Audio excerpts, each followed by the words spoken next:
அருமை தமிழர்களே, சிவகுமாரின் அன்பான வணக்கங்கள். என்னுடைய நண்பர் ஆஸ்திரேலியாவில் இருக்கிறார். அவருடைய மகன் அங்கே பள்ளிக்கூடத்தில் படிக்கிறார். அந்த பள்ளிக்கூடத்தில் நடந்த ஒரு அருமையான விஷயத்தை சொன்னார். கேட்டு நான் ரொம்ப பிரமிச்சு போயிட்டேன். நம்ம எல்லாரும் கற்றுக்க வேண்டிய, தெரிஞ்சிக்க வேண்டிய ஒரு விஷயம். பள்ளிக்கூடத்தில் ஒரு தேர்வு வச்சுருக்கிறாங்க. அந்த தேர்வில் ஒரு கொஸ்டின் பேப்பர் கொடுத்துருக்குறாங்க. அதில் ஒரு கேள்வி. அந்த கேள்வியை பார்த்துட்டு இவர் கோபமாயிட்டார். ஏன்னா இவர் நம்ம நாட்டை சேர்ந்தவர். அது அந்த சிலபஸில் இல்லாத ஒரு கேள்வி. சிலபஸில் இல்லாத, அவுட் ஆஃப் சிலபஸ் அப்படிம்பாங்களே பசங்க, அந்த மாதிரி ஒரு கேள்வியா அப்படின்னா ஆமாம், அவுட் ஆஃப் சிலபஸ் தான். ஆனால் அது கொஞ்சம் வினோதமாக இருக்கவே அவர் நேராக போய் அந்த பிரின்ஸ்பாலை பார்த்துருக்கிறார். இது என்னங்க, இந்த கேள்விக்கும் என் பையன் படிக்கிற படிப்புக்கும் என்ன சம்மந்தம் அப்படின்னு கேட்டிருக்கிறார். இது ரொம்ப ரொம்ப முக்கியம். அந்த பிரின்சிபால் சொல்கிறாங்க, இது ரொம்ப முக்கியங்க. அவன் படிக்கிற படிப்பு தெரிலனா கூட பரவாயில்ல, இது முக்கியமாக தெரிஞ்சிருக்கணும் அப்படின்னு நாங்கள் எங்கள் பள்ளிக்கூடத்தில் விரும்புகிறோம் அப்படின்னு விளக்கம் சொல்லியிருக்கிறாங்க. அவர் அப்படியே அசந்து போயிட்டார்.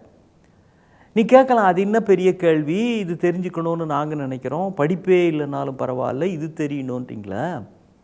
இப்போ இந்த நாட்டு ஜனாதிபதி யார், இந்த நாட்டு பிரதமர் யார், இப்படிலாம் கேட்பாங்கல்ல. அமெரிக்காவின் தலைநகரம் என்ன, இந்த மாதிரி ஜெனரல் நாலேஜ் கேள்வியில் ஒரு கேள்வி, உங்கள் வகுப்பை அன்றாடம் கூட்டி பெருக்குகிற அந்த ஹவுஸ் கீப்பிங், அந்த பெண்மணியினுடைய பெயர் என்ன அப்படின்றது ஒரு கேள்வி. இது ஒரு முக்கியமான கேள்வியாக அந்த பாடத்திட்டத்திலையும் கூட இல்லாத ஒரு கேள்வி. ஆனால் அந்த பள்ளிக்கூடம் அது மாணவர்களுக்கு தெரிய வேண்டும் அப்படின்னு விரும்புகிறாங்க. அருமையான விஷயம். என்ன அருமையான விஷயம்ன்றீங்களா? நீங்கள் அந்த நாட்டுக்கு தலைவர் யார், இந்த நாட்டுக்கு தலைநகரம் என்ன, இதெல்லாம் கூட அப்படி செல்லில் பார்த்தீங்கன்னா கண்டுபிடிச்சிடலாம், கூகுளில் போய் பார்த்துடலாம்.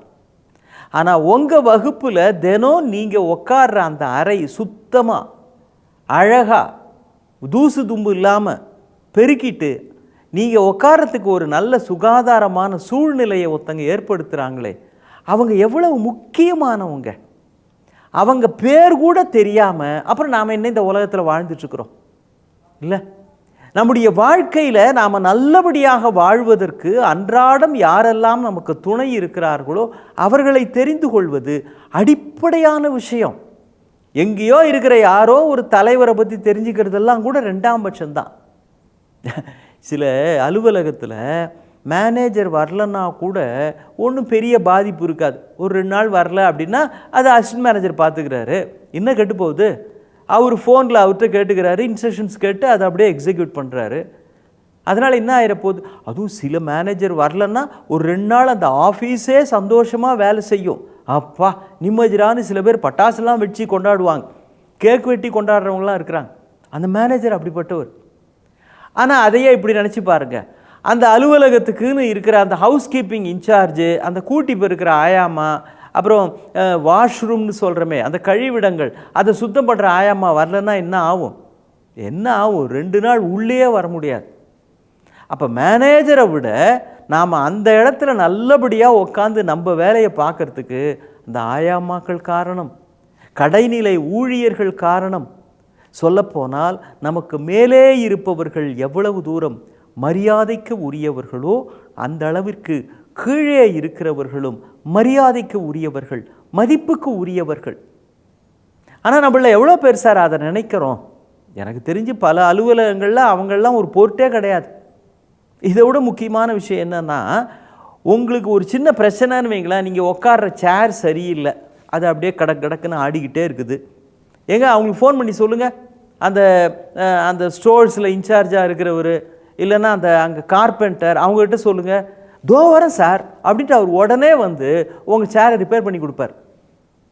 அப்புறம் கரண்ட் வரலையா, பல்பு எரியலையா, ஃபேன் ஓடலையா, எலக்ட்ரீஷியன் அந்த மாதிரி லெவலில் இருக்கிறவங்களுக்கு சொல்லுங்கள், சார் கூப்பிட்றாரா, போட உடனே போ, மேடம் கூப்பிட்டாங்க உடனே போ அப்படின்னு அந்த லைட் எரியறதுக்கு டக்குன்னு அரேஞ்ச் பண்ணிட்டு போவாங்க. உங்கள் ஆடிக்கிட்டு இருக்கிற சேரை உடனே சரி பண்ணி கொடுத்துட்டு போவாங்க.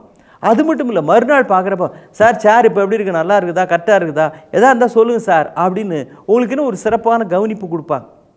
அதே உங்கள் வேலையில் ஒரு பிரச்சனைன்னு உங்கள் மேலதிகாரிகிட்ட போங்க. சில ஆஃபீஸில் உடனே எல்லாம் போக முடியாது. நீங்கள் அப்புறம் வாங்க, நான் பிஸியாக இருக்கிறேன், கான்ஃபரன்ஸில் இருக்கிறேன், டிஸ்கஷனில் இருக்கிறேன், அப்புறம் வாங்க சார். அவர் வெயிட் பண்ண வச்சுட்டு அப்புறம் தான் போவார். ஏன்னா அவருக்கான அந்த வேலை பணிச்சுமை அவருக்கு அவ்வளவு அதிகம். அவர் அப்புறம் வாங்கன்னு தான் சொல்லுவார். உங்களுடைய சில சிக்கல்களை கடைநிலை ஊழியர்கள் சம்பந்தப்பட்டதாக இருந்தால் உடனே கவனிப்பார்கள்.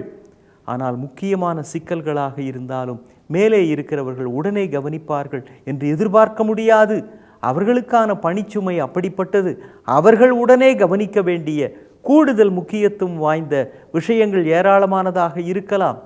ஆனால் அவர்களை நாம் எந்த அளவுக்கு மதிக்கிறோமோ, மரியாதை செய்கிறோமோ, அவர்கள் பதவிக்காகவே அவர்களை மதிக்கிறோமே, அதே போல இவர்கள் செய்கிற பணிகளுக்காகவே இவர்கள் மதிக்கப்பட வேண்டும். பாரதி சொல்கிறான், சிறியாரை மேம்பட செய்தால் பின் தெய்வம் எல்லோரையும் வாழ்த்தும் என்கிறான். உங்கள் மேலே இருக்கிறவர்களிடத்தில் நீங்கள் எப்படி நடந்து கொள்கிறீர்கள் என்பது முக்கியம் அல்ல. உங்களிலும் எளியவர்களை, உங்களை விட தாழ்ந்தவர்களை, உங்களை விட குறைந்த வசதிகளில் வாழ்கிறவர்களை மதிப்பதும் மரியாதை செய்வதும் தான் நாம் எப்படிப்பட்டவர்கள் என்பதை காட்டுகிறது. தெய்வம் எல்லோரையும் வாழ்த்த வேண்டுமா? உங்களிலும் எளியவர்களை மதிக்க கற்றுக்கொள்ளுங்கள். மீண்டும் சந்திப்போம். வணக்கம்.